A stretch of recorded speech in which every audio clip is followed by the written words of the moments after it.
नमस्कार। आज हम एक बहुत ही गहरे सवाल का जवाब ढूंढने निकले हैं।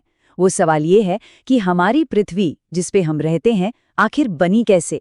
चलिए 4.5 अरब साल लंबे इस सफर पर चलते हैं, ब्रह्मांड की धूल से लेकर आज के इस नीले जीवंत ग्रह तक।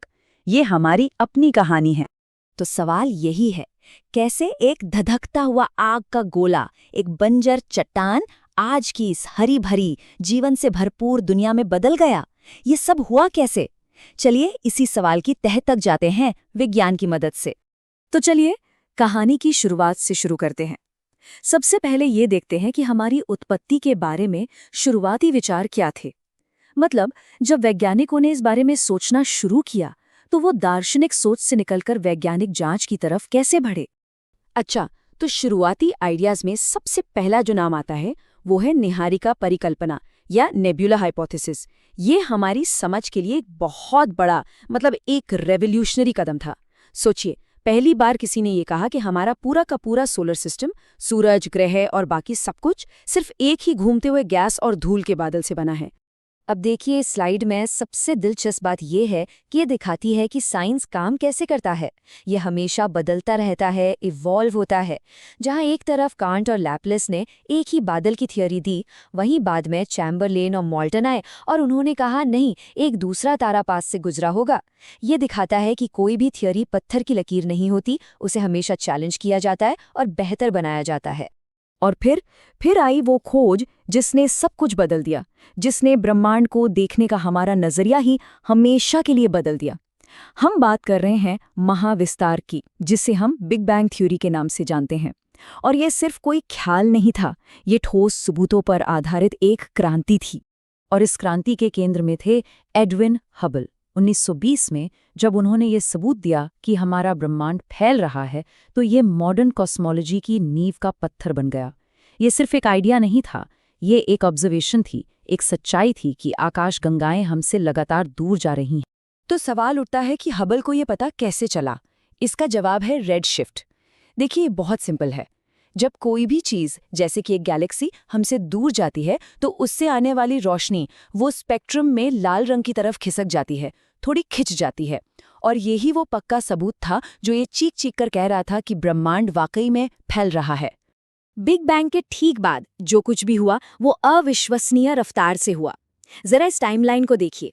सिर्फ पहले 3 मिनट के अंदर पहले एटम यानी हाइड्रोजन और हीलियम बनने शुरू हो गए थे। और करीब 3 लाख साल बाद यूनिवर्स इतना ठंडा हो गया कि लाइट पहली बार आजादी से ट्रैवल कर सकी। मतलब ब्रह्मांड पारदर्शी हो गया। ये यूनिवर्स के इतिहास का एक बहुत बड़ा मोड़ था। ठीक है, तो हमने पूरे ब्रह्मांड की बात कर ली। अब जरा जूम इन करते हैं और अपने घर, अपने सौर मंडल पर आते हैं। समझते हैं कि बिग बैंग के बाद जो मलबा बचा, उससे तारे और हमारे जैसे ग्रह कैसे बने। तो एक ग्रह बनता कैसे है? मोटे तौर पर इसके 3 स्टेप्स हैं। सबसे पहले गैस और धूल का एक बहुत बड़ा बादल होता है जो अपनी ही ग्रेविटी के कारण सिकुड़ने लगता है।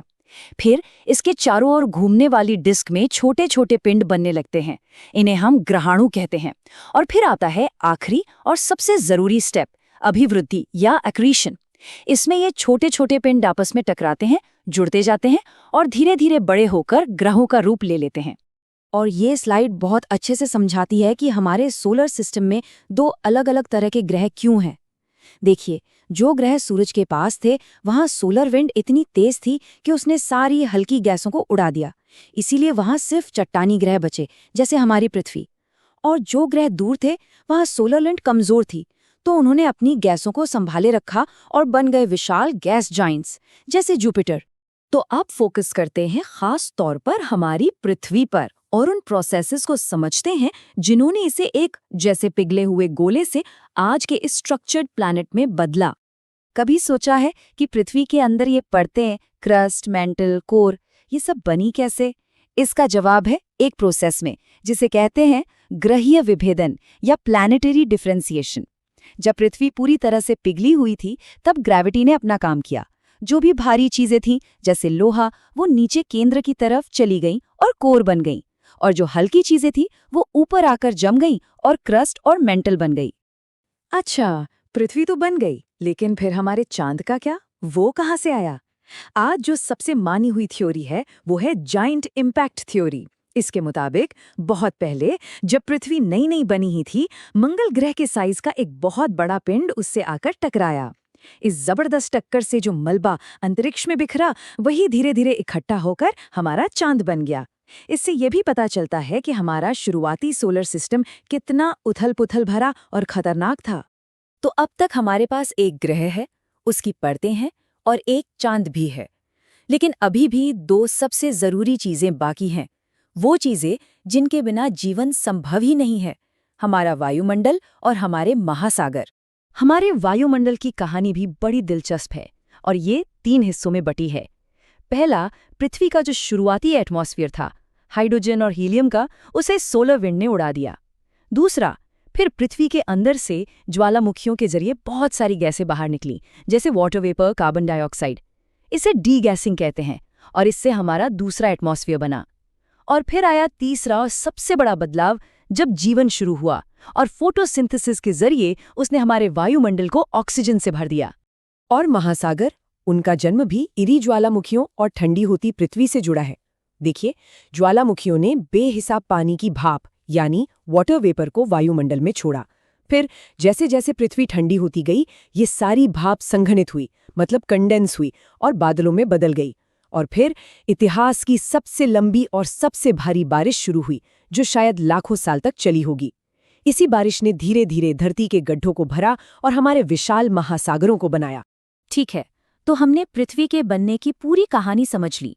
अब जरा रुककर उन कुछ की कॉन्सेप्ट्स को रिवाइज करते हैं जो खास तौर पर यूपीएससी या एमपीएससी जैसी प्रतियोगी परीक्षाओं के नजरिए से बहुत बहुत जरूरी हैं।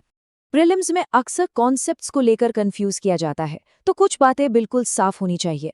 पहला, नेब्यूलर हाइपोथेसिस सोलर सिस्टम के बनने की बात करती है, पूरे यूनिवर्स की नहीं। यूनिवर्स के लिए है बिग बैंग थ्योरी।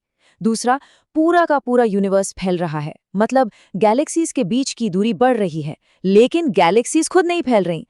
और तीसरा, ये याद रखना बहुत जरूरी है कि हमारे एटमॉस्फेयर में जो आज ऑक्सीजन है, वो ज्वालामुखियों से नहीं आई, वो जीवन की देन है, फोटोसिंथेसिस का नतीजा। अब अगर मेंस में लिखने की बात करें तो वहां सिर्फ फैक्ट्स नहीं बल्कि कॉन्सेप्ट्स को जोड़ना आना चाहिए। जैसे आप बता सकते हैं कि कैसे ग्रहीय विभेदन की वजह से पृथ्वी का कोर बना, जिससे मैग्नेटिक फील्ड बनी और उसी मैग्नेटिक फील्ड ने हमारे वायुमंडल को सोलर विंड से बचाया। एक और जरूरी पॉइंट है कॉज एंड इफेक्ट को समझाना, मतलब ज्वालामुखी से गैसें निकली जिससे महासागर बने, जिसमें जीवन शुरू हुआ और फिर उस जीवन ने वायुमंडल में ऑक्सीजन भरी। और हाँ, आप ये भी एनालाइज कर सकते हैं कि कैसे हम एक फिलोसॉफिकल आइडिया जैसे नेब्यूलर हाइपोथेसिस से आगे बढ़कर एक सबूत आधारित बिग बैंग थ्योरी तक पहुंचे। ये साइंटिफिक मेथड का एक बेहतरीन उदाहरण है। तो चलिए जल्दी से 5 सबसे जरूरी बातें दोहरा लेते हैं जो हमें याद रखनी है। 1. यूनिवर्स की शुरुआत बिग बैंग से हुई। 2. हमारा सोलर सिस्टम नेबुलर हाइपोथेसिस से बना। 3. पृथ्वी की परतें प्लैनेटरी डिफरेंशिएशन से बनी। 4. हमारा वायुमंडल 3 स्टेज में बना और ऑक्सीजन जीवन के बाद आई। और 5. चांद एक जायंट इम्पैक्ट का नतीजा है। और चलिए इस सफर को एक दिलचस्प सवाल के साथ खत्म करते हैं। हम जानते हैं कि करीब 3.8 अरब साल पहले किसी एक केमिकल रिएक्शन से जीवन की चिंगारी भड़की। लेकिन जरा सोचिए, अगर हमारी पृथ्वी की परिस्थितियां जरा सी भी अलग होतीं तो क्या यहाँ जीवन होता? और अगर होता भी तो क्या वो वैसा ही होता जैसा आज है? ये एक ऐसा सवाल है जो हमें बताता है कि हमारा होना कितना दुर्लभ और कीमती है। If you are preparing for class 11 or competitive exams, make sure you revise this chapter properly. In next video, we will cover interior of the earth.